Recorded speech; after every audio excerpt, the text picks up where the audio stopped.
Welcome to the How of Business with your host, Henry Lopez, the podcast that helps you start, run, and grow your small business. And now, here is your host. Welcome to this episode of the How of Business. This is Henry Lopez, and my guest today is Vicky Brown. Vicky, welcome to the show. Thank you so much. I'm happy to be here. Looking forward to it. We're going to dive into the secrets of building and sustaining a high-performance team. You know, I've had a chance in my career and in life to be part of high-performance teams, so I know what it feels like to be part of one. We're going to get some insights from Vicky, who's an expert on this topic of how do we attract that? How do we build them? How do we keep high-performance teams? Vicky is the founder, and let me see if I get this right off the bat, Idomeneo, which is the name of her business. An interesting name. We're going to find out the story behind that name. But she leads Idomeneo is a leading HR consultancy business, helping business owners develop strong and engaged teams. We're also going to hear her very interesting entrepreneurial journey. So that's what we're going to explore on this episode. You can find all of the How of Business resources, including the show notes page for this episode. There's going to be a link there to a special download that Vicky is offering. So be sure to go to the show notes page. And also to learn more about my one-on-one and group coaching programs, just go to thehowofbusiness.com. I also invite you to consider supporting this show on Patreon and subscribe wherever you might be listening so you don't miss any future episodes. Let me tell you a little bit more about Vicky Brown. Her passion is for helping entrepreneurs, and it's rooted in her own entrepreneurial journey that we're going to explore. After 2 decades of leadership roles in the corporate world, Vicky founded her own HR consultancy, Idomeneo Enterprises, in 2001. So she's been at it for quite some time, very successfully. She's faced with countless questions and challenges, Vicky is, on realizing how valuable a step-by-step guide would be. That's initially what she was faced with, and that was part of what led her to start her firm. And so from those experiences, she developed a vision to offer comprehensive, accessible HR guidance and educational resources for small and medium-sized business. And, the educational programs specifically are designed to equip entrepreneurs and small business owners like us with the tools, the guidance, and the confidence to navigate the sometimes complex world of HR. She's the host of her own show, More Human, More Resources, HR for Entrepreneurs, great podcast, and the author of the book, Sing with Your Opera Voice, My Journey from Solopreneur to Entrepreneur. So we're going to explore that a little bit as well. Fun fact, as she likes to share, she's also a #1 best-selling author and a former opera singer. So I just alluded to that. Vicky lives in West Hollywood. Everything is good right now with the fires, which is great. We're just chatting about that before we started recording. So Vicky Brown, once again, welcome to the show. Thank you so much, and thank you for that lovely introduction. My pleasure. All right, let's start with a brief summary of your early days. What did you study in university? I studied music, actually. I was going to sing, and of course, my mother is like, you have to have a real job. So I studied music education. So I actually have a teaching credential as well. Wow. And this passion for opera, when do you recall that it developed for you?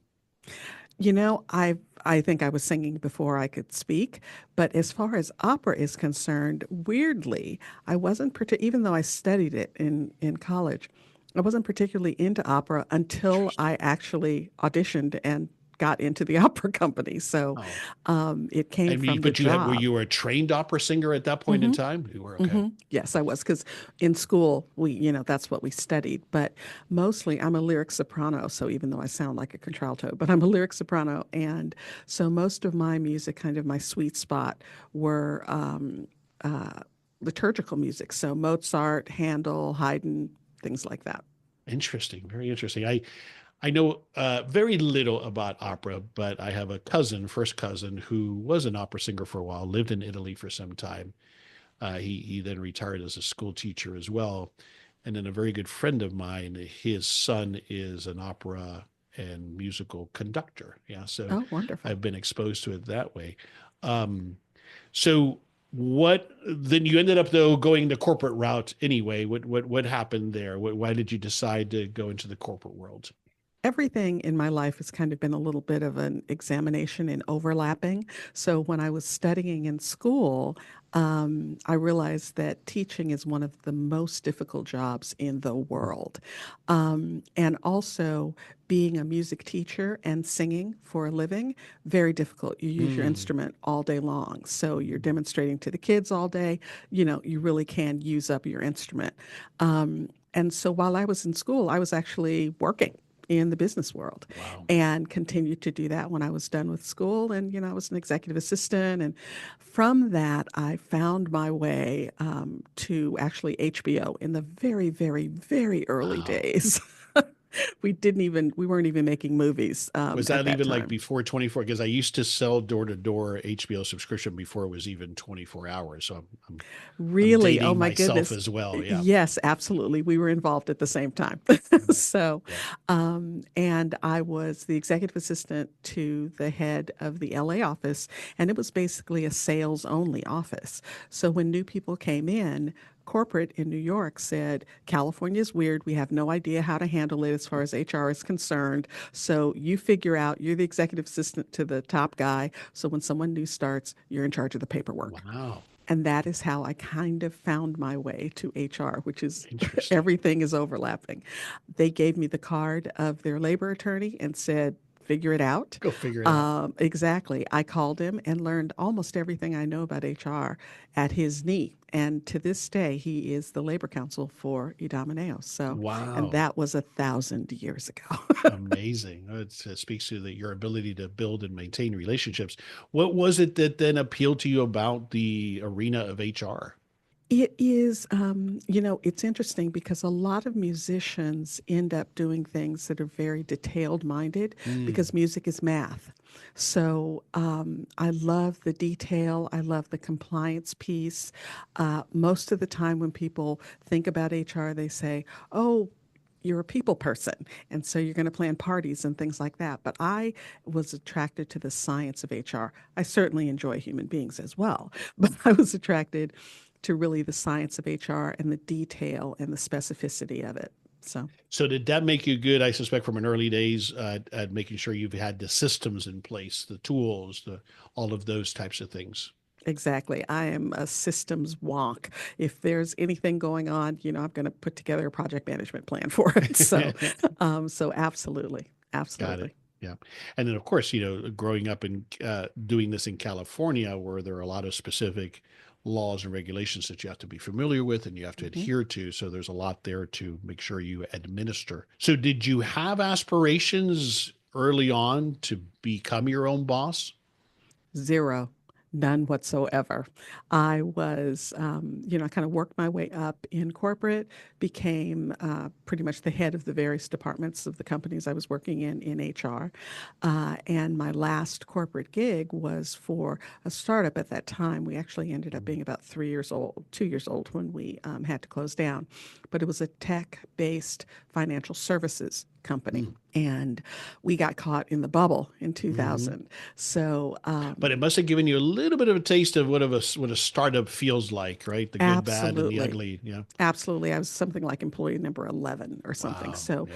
that whole creating it yourself from the very beginning, very appealing to me. I see. The other jobs I had gone in and kind of reformatted everything from the ground up. But to really, set it with your vision, I love that part. So is that partly then what begins to trigger, I want to do my own thing?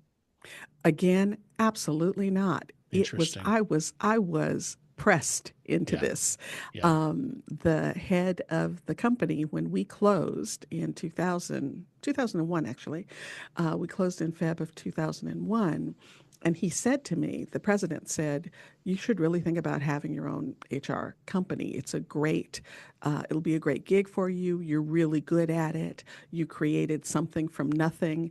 That's what an entrepreneur does. And I was like, that's a great idea. Absolutely Mm. not. And he's like, why Why? not? Why? What was your fear? And I said, because I'm a great number two. My entire career, I had been Mm. the one who sits on the shoulder of the CEO. And I hear their confessions and I whisper in their ear, have you thought about this? Have you thought about that? We're having a culture issue over here, that kind of thing. And it's a really, really comfortable role for me. So being number one wasn't even on my radar. So I Hmm. said, thank you. It sounds really interesting, but no, gonna go get a job.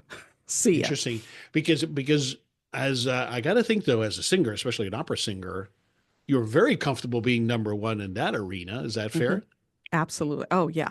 Listen, I tell people I was, I was born this way. I'm an only child. I'm a Leo, and I'm a Yeah, soprano. you're a So, diva, yeah, or absolutely. potential to be a diva anyway. Exactly. But in the business world, I really appreciated being that person, that confidant for the CEO.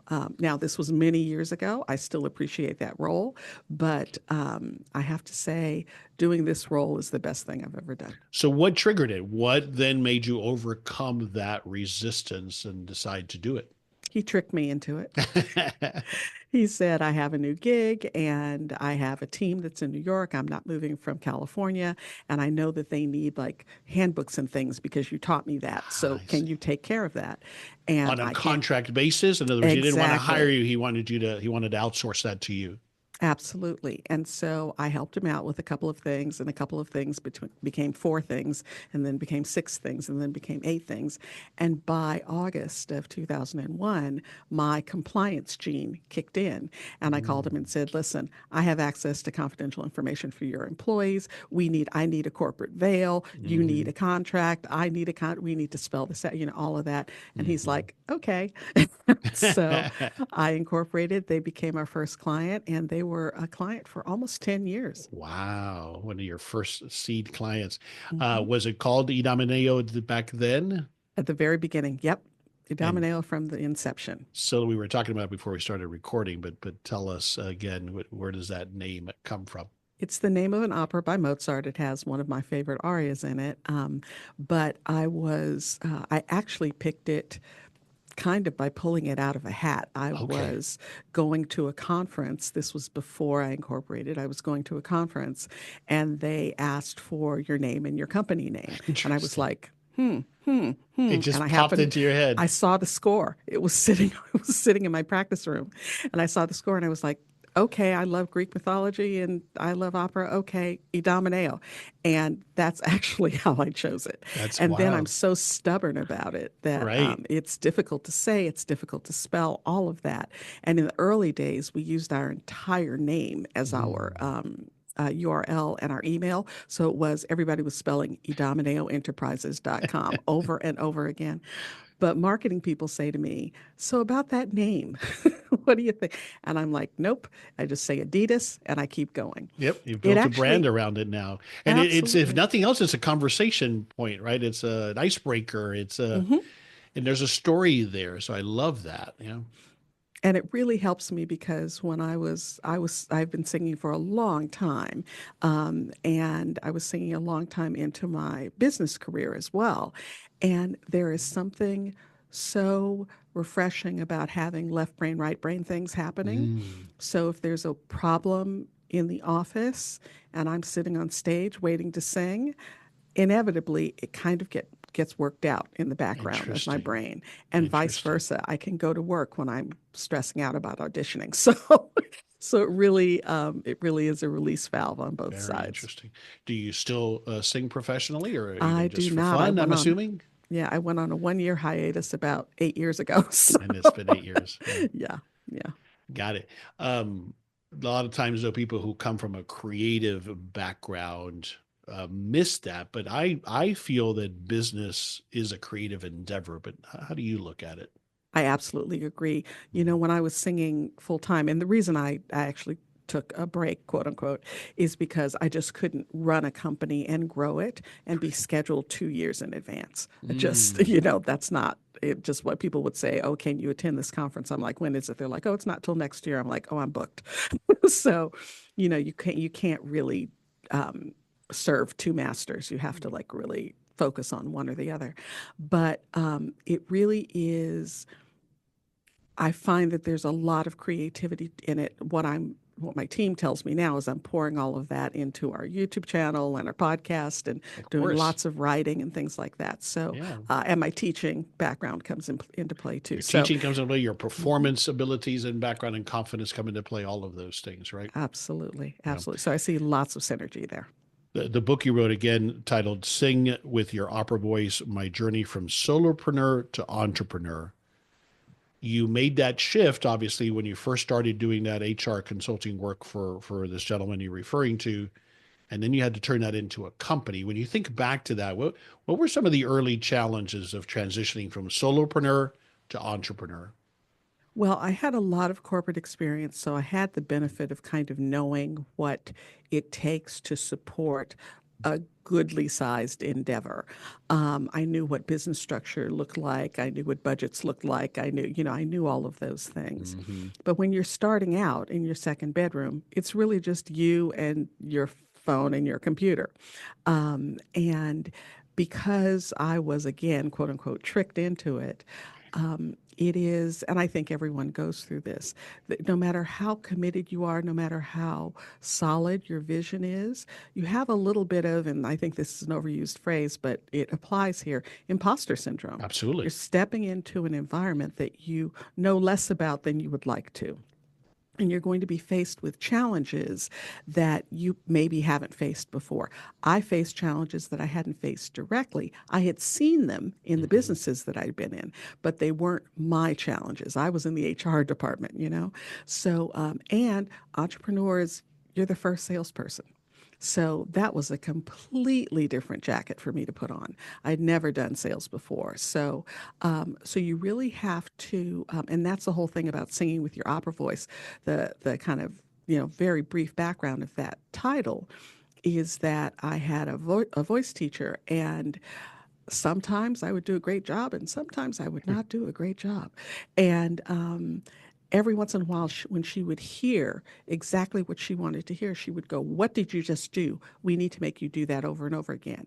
And inevitably, it was a mind game for me. It was me Mm, thinking, "Oh, I'm going to sing with my interpretation of what an opera singer sings like." I And see. by doing that, my entire body, the breath and the control and all of that would click in because the mind is, really so strong. And so that's what it is about entrepreneurship. You have to step into the leadership role. You have to step into the business owner role and take it on fully, learn what you need to learn, be open to new ideas, be open to new input, get help, get support, get people around you who've been there, done that, so that they can support you and give you guidance. But you've got to know that you can do this thing, and you can. It's a mind over matter, Agreed. and so that's what the whole kind of premise of the book is about. Yeah, that's wonderful. Beautifully said. I couldn't agree with you more. When you think back to now, when you thought there's no way I'm a number two, what was really the fear that was holding you back? Was it that fear of I've never done this before, I don't know that I can do it? Thinking back to what was it you think was holding you back for real? Yeah, I think it was because it was something I had never considered. So it was a huge unknown to me. And I And, really and you didn't could even, and you were you afraid to fail in that unknown or I just didn't know if I wanted to do it. I didn't okay, know if I okay. wanted You to didn't have even that know. level of Yeah. accountability and Oh, responsibility. I feel a really strong responsibility for the families that of this course. business supports. Hmm. And so I didn't know, and I've been exposed to that in other startup environments. Hmm. I didn't know if I wanted to take all of that on. I didn't know if I could. And so, yes, there certainly would be there's some fear of Hmm. failure. There's still some fear of failure. Sure, there So, always is. Yeah. mhm. You talked about the imposter syndrome. I feel it periodically. Everybody does. I think it's one of those things that we all go through. But like you expressed it very well said as to how it's very much a mindset. All right. Leading to that, shifting to becoming an entrepreneur, of course, is about building a team. Mhm. And specifically, you want to get your insights on high performance teams. I thought we'd start with your definition of a high performance team. What does that mean? To me, a high performance team is, it's all the things that you think of when you think of the leader of the organization being able to lead and not be in the weeds. So you have people who are self motivated, you have people who have a clear idea of what the vision is, and they have aligned behind the vision and the steps that it takes to complete that vision. They have a strong personal affinity for developing their career and their knowledge and their expertise, and for infusing that back into the organization. So a high performance team for me is, a third the team, a third the leader, and a third the environment that you as the leader help create. Because you can have high performing individuals in the wrong environment and you will not have a high performance team. And is in the environment what we're doing, the product or the service that we're offering, is that part of environment or is that a separate thing? To me, it's a bit of a separate thing, because the environment is, and I think, I tell people that if you don't focus on culture, quote unquote, you'll still have a culture. Yeah. It's just every environment has a culture. So it just because you haven't labeled it that or you haven't paid attention to it doesn't mean that you don't have one. And it's the same thing. Culture is part of the environment, and that's kind of the same thing to me. If you don't actively create and shape that environment as the leader, create an environment where people aren't afraid to fail because it's going to be, make sure that they know it's a learning opportunity. Make sure, I'm kind of getting into the weeds here, but make sure that you are recognizing high performance and you're supporting folks who are struggling. Make sure that people who are non-performers, you can't have non-performers on a high performance team Right. for years on end. It will inevitably affect the rest of the team. Absolutely. So all of the people being able to give you feedback freely, you supporting them as fully fledged human beings, not just their work life. And I'm not saying get involved in your team's personal life, but I'm saying understand and give them, if someone is having some, childcare problems or whatever the case may be, figure out how you can support them. Now, yes, you need people to work, you need them to accomplish the goals, you need them to do the job. But you also have to understand that there may be other stressors that are happening outside of the workplace that impacts their ability to be at their best. So if you can put, and you don't have to do this on a one-off basis, you can put various programs in place, and now I'm very much sounding like an HR person, but you can put various programs in place that can support individuals. Something as simple as volunteering vacation time. So if someone is really struggling with, a health care crisis and they need additional time off, the team can support them by volunteering their vacation time. Now, doing that is a very specific thing because there are tax Right. ramifications here, Yeah, but yeah. those kinds of programs. So. This is Henry Lopez with a quick message about our show sponsor and trusted service partner, The Franchise Guide. Giuseppe Grammatico is the Franchise Guide, and he provides expert consultation services to help you find the right franchise small business. If you are considering a franchise business, I recommend consulting The Franchise Guide. Giuseppe is a franchise veteran who simplifies the process of franchising and excels at guiding his clients to the franchise model that best suits them. He helps people like you find flexibility and freedom in their lives through franchise business ownership. And as your guide, he will help you answer any of your questions about franchises. Once he gets to know you and what you're looking for, he creates your own personalized model and shows you which franchise opportunities are a best match for your needs and preferences. The best part? It's all free. There's no catch. Like with real estate or business brokers, Giuseppe's fees are paid by the franchise company. So if you're interested in a franchise business, take the first step and schedule a free, no obligation call with Giuseppe. To learn more and to schedule your consultation with the Franchise Guide, please go to the show notes page for this episode at thehowofbusiness.com. There's also a link to the show notes page in the description of this episode. In my opinion, a high-performance team can be the entire company, everybody in the company, in my business, especially when it's smaller. I'll ask you a follow-up question on that. But also, of course, it can be a group that's performing something. Like, for example, I had the privilege of being when I was in the corporate world, being part of a very high performance team in the sales team that I was in a particular office in Dallas, and we were responsible for a region. And for a period of 2 years or so, we had a very high performing team within the company at large. So I'm assuming it can apply at all levels. It can be the entire company, or it could be a subset or a group that's a high performance team, correct? Absolutely. And if you're very lucky, it's the whole company. But Right, most if of the you're lucky. time, It's not, most of the time it is a smaller when we're subset. small, like you've been in a startup, I've been in a startup, usually, especially if you've got a good leader, which it sounds like you did despite the failure. I suspect at that point, when you're under 100 employees, you're trying to build everybody's a high performer, right?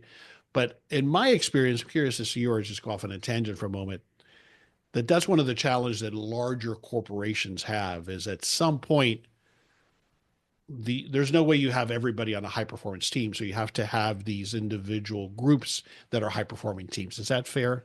Mm-hmm. Yeah. Absolutely. Absolutely. Used to call it back even before us the skunk works, right? So they would take a group of people and work on a special project or the Manhattan Project or whatever, those kind of things. Okay, so we've got an understanding. You've shared the foundational elements. Again, like you said, third team, a third of it is the leader, a third of it is the environment. Those are some of the key things. If we think about it now from the life cycle of an employee, what are some of the things you see that work well to attract high performers to join your team? And I do have an answer for that. But before I get to that, I do want to this may be an unpopular opinion. I think that just as it's critically important to have high performers on your team, it is also critically important to have less sparkle, solid performers. Sometimes you will have someone who does their job. They come in every day, they do it well. You can count on them. They're detailed. They do a very good job, but they're not a superstar. Everybody can't be LeBron James. So but they're consistent and they're part of, you're arguing that those people are a part of a high performance team. That's exactly right. I think they're a valuable part because there is value in folks who just, look straight ahead and get the job done. Get the work done.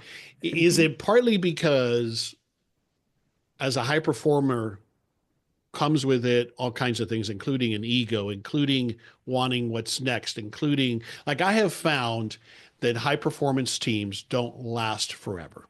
They have a life to them. And part of it is because, if we analogize it to sports, we just had the Super Bowl, the coaches have already started to get job offers, right? To go to other high performing teams. The players will get offered big contracts elsewhere. So you have these forces that apply to high performance team, has been my experience. And so high performance teams come and go and you keep building them over and over. Do you agree with that that's the way it works? I absolutely do. And I think that the complexion of the performance team, of the high performance team, changes. People come, people go. Their motivation, they may stay, but their motivation changes, or their stage of life changes. All sorts of things can impact that. Exactly. So it's fluid. It's fluid. So that's the way to put it. Yeah. Exactly. So when you're talking about having a high performance team, you certainly want a high performance organization. What the individual components of that look like will change. And so as leaders, we need to understand that and be ready for that and be able to adapt to that. But your point is that an organization or a team made up of exclusively, A-level high performers, that doesn't always work very well. You need stabilizers, people who are going to get the work done, are more consistent, are probably going to be there a little longer term. Is that what I'm understanding? Exactly. Because one of the hallmarks of high performance individuals is that and I will say we, because entrepreneurs tend to be high performers, we are always reaching for the next thing. We are always expanding our horizons. We're always we're visionaries. We're looking 14 steps ahead. That is fantastic. But you need people who are looking at today and focused on, I got to get that report done this afternoon. And so, and yes, oftentimes, there are egos involved. High performers do have a strong sense of self, typically. Right. And so that can come into play as well. But all of that can be managed. But it's not going to be a situation of stasis. It's definitely going to be fluid. It's definitely going to morph. And that's part of what makes our jobs as leaders so dynamic. We have to understand that, be ready for it, and be able to engage however that change shows up. Yeah, makes sense. All right, so let's go back to how do I attract high performers? So to attract high performers, the thing that I say all the time is recruiting is a marketing exercise. And if you don't understand it's a marketing exercise, you're doing it wrong. Yes, you want high performers to be attracted to you. You want folks who are not who you're looking for to self-select out. But in order to do that, you have to make yourself attractive. So a job posting is not a job description. Two completely different documents. They have two completely different purposes. A job description is something that a person like me absolutely loves, because if you get in any legal hot water, you'll be able to whip out your job description. These are the primary responsibilities of the job. These are the critical functions. This is, she can't do this according to the doctor's report, so we put her in this job, and all of those kinds of things. So that's what a job description is. And it also helps in performance reviews and things like that to have a lot of clarity around the expectations of the job. A job posting is really an advertisement. You are saying, we are wonderful, and we want people who are wonderful, and we will make you more wonderful. We will give you opportunities to grow and develop and meet other wonderful people, and you'll do wonderful projects, and it'll be wonderful. That's what you're doing. So in order to do that, if you're just throwing a job description in a posting, you're doing yourself a disservice. Yeah. So that's And nowadays with the more limited pool, right? The constraints that are there just because there aren't as many people available to work. There are not enough workers. That's the only way you're going to attract the high performers, is that's what they're looking for. Right? That's exactly right. And that's a shift, for an old guy like me, that was a shift that I had to learn. It's really been 5-10 years now, but it used to be that you did just post, here are the duties, and you're going to prove to me that you are a fit. It had shifted. We have to show each other what the value is now. I have to sell you on why this is a great place for you to bring your talents. And now, of course, I'm going to validate that that you have the skills and the experience I'm looking for. But that is such a big thing. I really think, tell me what you think, that it's a mindset shift, especially for older business owners like myself, who come from that mentality as, you prove to me why I should hire you. That has shifted for all kinds of good reasons, by the way. Right. I'm right there with you. Yeah. And that is the mindset change that I had to embrace, because, I come from the land of, if you're very lucky, you get the job. You get hazed in the job for the first 4 years, because everybody gets hazed in the job. And then if you make it through, then you haze the next person that comes along, That's right. You pass it on. Right, exactly. So, and you said something critically important there. You said that we have to prove to each other. And that's the right perspective. It's not that you have to prove to me that you're the right person for the job, or I have to prove to you that this is the right job for you. We actually are entering into a conversation, and we have to support one another as the employer and the candidate to say, this is what is possible. This is what I bring to the table. Does that have resonance for you? And that's a different kind of environment and mindset. Certainly for me, I am a proud baby boomer. So I will absolutely say that that's the kind of thing that that just was not the world that I entered into when I first started working. Yeah. So that certainly is a mindset shift. But that's what goes back to the whole marketing piece.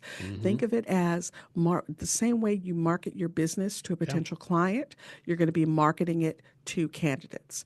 And you want candidates who have resonance with what you're talking about to self-select in, and the ones who don't to self-select out. So some of the specific techniques that I look at, you want your posting to stand out. You want your opportunity to stand out from the sea of opportunities that are on Indeed and LinkedIn and Career Builder, and on and on and on.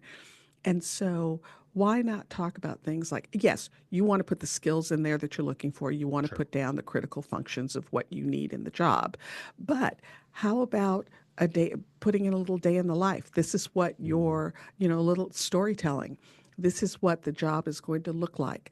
I'm a big fan of video. If you can do a link to the a video of the hiring manager saying, this is what I look for in my department, and this is the example of some successful, team members that we've had. There is nothing better than a candidate being able to actually see and hear the hiring manager and getting a flavor for who they are and how they communicate and what they are looking for. And the Love that. same with other team members. Why not have team testimonials? You get clients by testimonials. Why not get candidates by testimonials? So again, if your career page doesn't have anything on it or your posting doesn't lead to somewhere where there is a testimonial from a team member or a few team members, this is what is great about my job. This is why I love this company. That kind of thing, it goes a long way. Yeah. And somebody, and I would argue, well, nobody's reading it anyway. Nobody will spend the time, but the right person will. Hmm. And the right person will connect with that and say, that's the kind of environment I want to go work for. Exactly. And if And you're that's doing how I good, attract them. absolutely. And if you're doing good out there in the world, say so. Don't hide your shine. If you are contributing to nonprofit organizations, or you have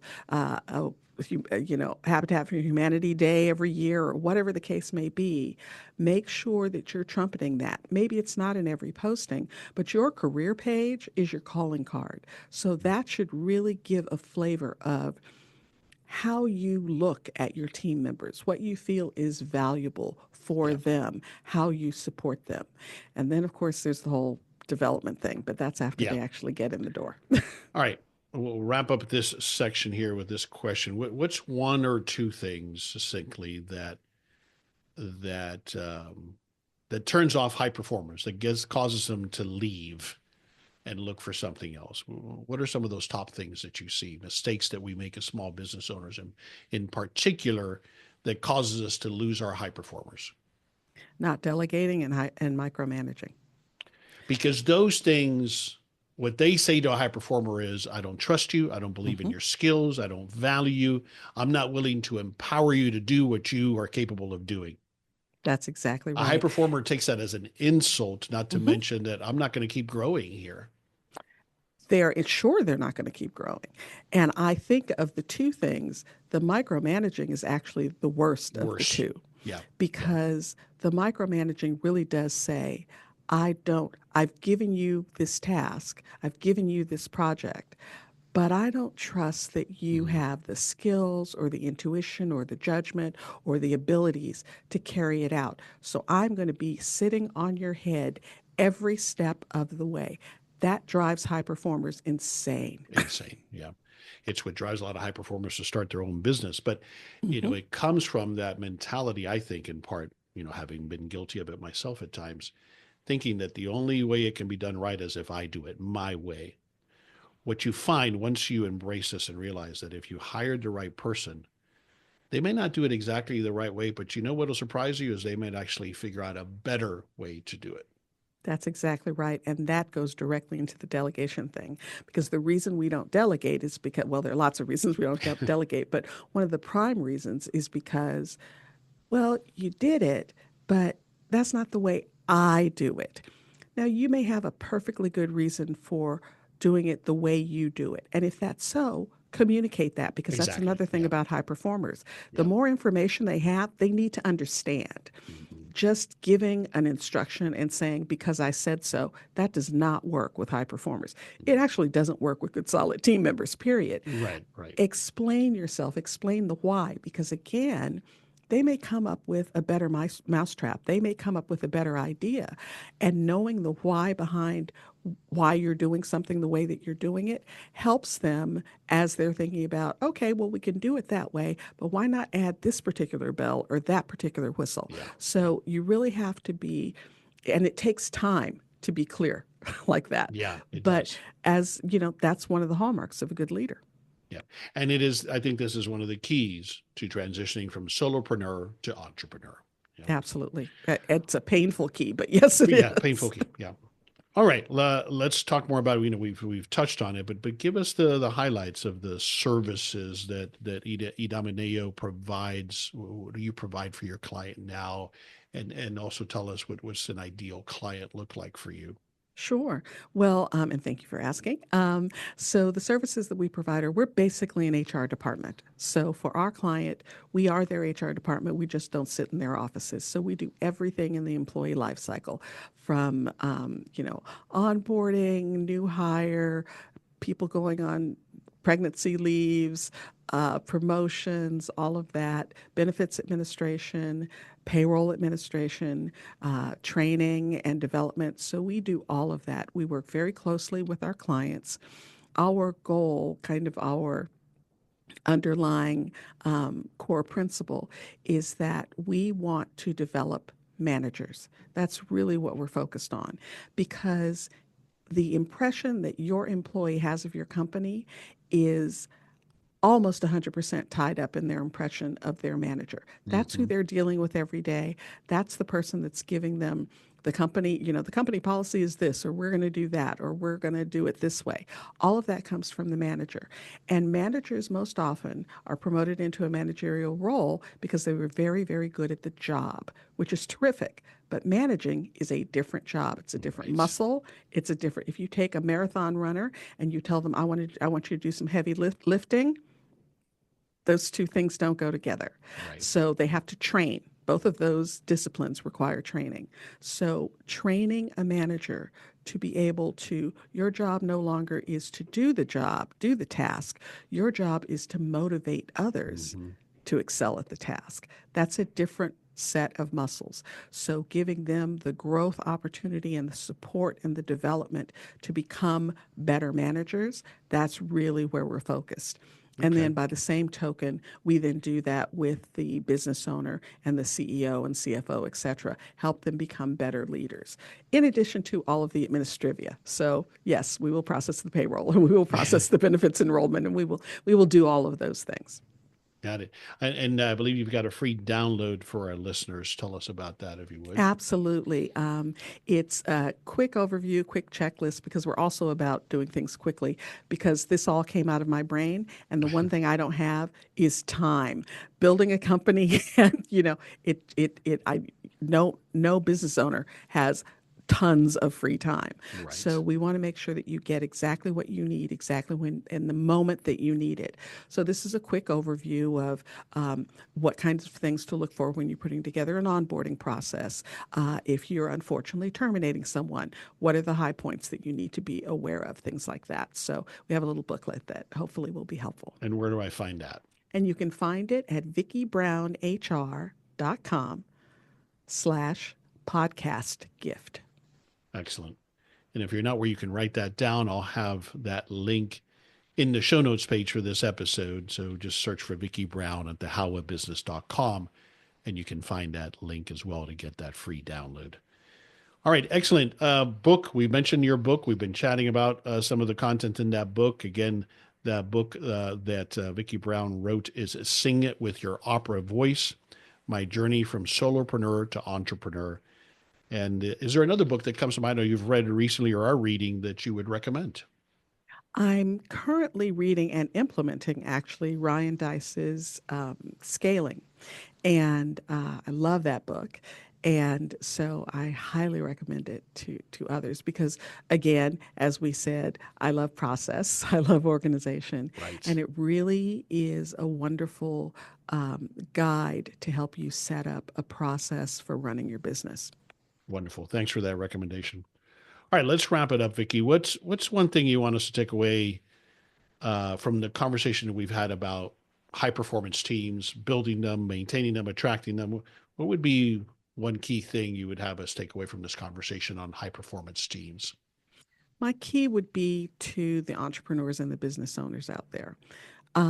Sometimes it feels like when you say things like don't micromanage and you have to delegate and things of that nature, it feels like, okay, this is something I have to learn to do. It's not an easy thing. It doesn't come naturally to me, but I have to alter my behavior to get there.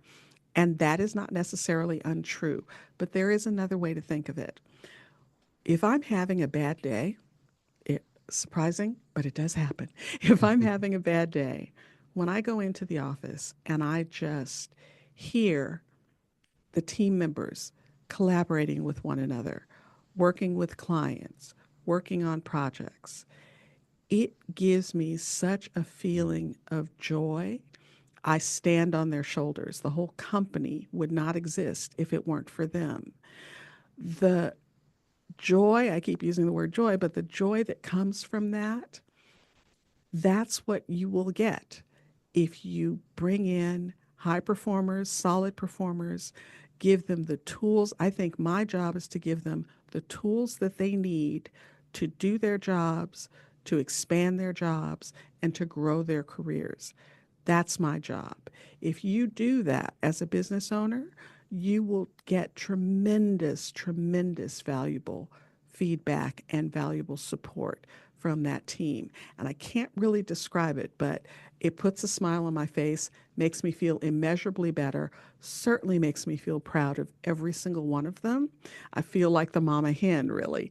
And so understand that there are pieces in there that will bring you great joy. It's not all about just altering who you are and what your natural proclivities are. It really is, if you do it and you do it consistently and you do the best you can, you don't have to be perfect. Just do the best you can. You will grow a team and an environment that will not only grow the business, but will grow you as an individual. Well said. Well said. Couldn't agree with you more. And I understand the feeling that you're describing. And the opposite of it is getting to a point, 5 years into your business, 10 years into your business, and you dread going in every day or dealing with it. And that's usually because you haven't allowed anybody else to help you. You have to make all the decisions. You have to be the one that makes the big decisions. You have to do it or it can't be done right. All of those things will wear you down. And then all you've got is a lower paying job that you're miserable with than when you left, perhaps, instead of being an entrepreneur and leading others to work collaboratively to build something. That is the key difference. So thanks for sharing that perspective. Tell us where you'd like us to go again to learn more about you and about your business.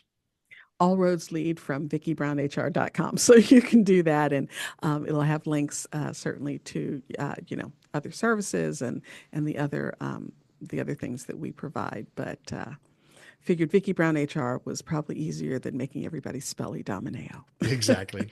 Great story and a great brand, but you want to provide access and people will be able to find you online. So perfect. We'll have a link to that as well, like I said before, and the link to download the free download at the show notes page for this episode. Vicky, great conversation. Thanks so much for sharing your incredible and inspiring entrepreneurial journey and your thoughts on high performance team. Thanks for being with me today. Thank you so much. I had a great time. This is Henry Lopez, and thanks to all of you for joining us on this episode of The How of Business. My guest today, again, is Vicky Brown.